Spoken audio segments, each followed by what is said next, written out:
पूर्णिया सांसद पप्पू यादव के पिता चंद्र नारायण यादव का निधन, पटना एम्स में ली अंतिम सांस। सांसद पप्पू यादव के पिता चंद्र नारायण यादव का निधन लगभग 83 साल की उम्र में हो गया। मंगलवार सुबह लगभग 6 बजे पटना एम्स में उन्होंने अंतिम सांस ली। चंद्र नारायण यादव पिछले 2 साल से बीमार चल रहे थे। उन्हें चलने फिरने में भी दिक्कत हो रही थी। अपने पिता के निधन पर पप्पू यादव ने एक भावुक पोस्ट लिखा। उन्होंने सोशल मीडिया प्लेटफॉर्म पर लिखा, मेरी दुनिया उजड़ गई, मेरे सृजनकर्ता, आदर्श, मेरे विचार केंद्र, मेरे प्रेरणा स्रोत, मेरे पथ प्रदर्शक, मेरी शक्ति के उत्स पिताजी नहीं रहे। पापा, आपके बिना मैं कुछ भी नहीं। वहीं पिता के निधन के बाद पप्पू यादव काफ़ी टूट चुके हैं। दूसरे को दुख की घड़ी में ढाढ़स बंधाने वाले पप्पू यादव पिता के निधन पर फूट फूट कर रोने लगे।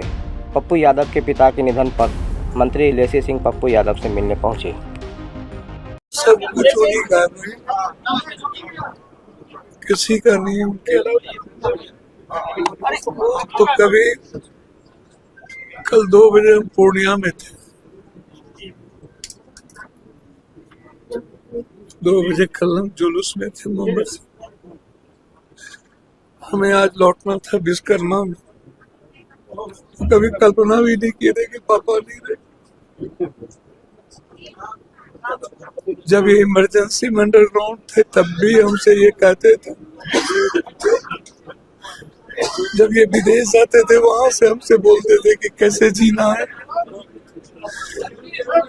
2 बार एमपी का चुनाव लड़े, 1 बार एमएलए का चुनाव लड़े, 32 साल मुखिया रहे। प्रोटेस्ट के ऑल इंडिया के वाइस प्रेसिडेंट थे, अंगिका समाज के सेक्रेटरी थे, आनंद मार्ग के उपाध्यक्ष थे ऑल इंडिया के।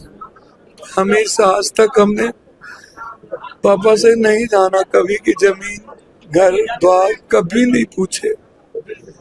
सिर्फ स्पिरिचुअलिज्म, आनंद मार्ग, ओशो, इकोनॉमिक्स, गरीबी, समाज, इसके अलावा कुछ नहीं उन्होंने मुझसे। उनकी जिंदगी के बाद मेरे पास कुछ बचता ही नहीं, कुछ नहीं बचता, सब कुछ खत्म हो गया भैया।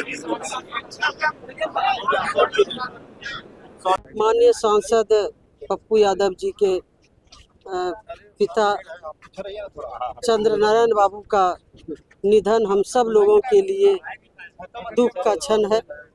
और चंद्र नारायण बाबू एक धर्मावलंबी सामाजिक व्यक्तित्व थे, इस इलाके के जाने माने व्यक्तित्व थे, शिक्षाविद थे। और उनके जाने से हम सब लोगों के बीच एक शून्यता छा गई है। और हमारे अभिभावक के तरह थे, हमारे परिवार के एक सदस्य के रूप में थे। उनका आशीर्वाद हम लोगों को हमेशा हमको विशेष तौर पर मिलता रहा है। और आज उनके निधन की दुखद खबर मिली और हम सब लोग दुखी हैं।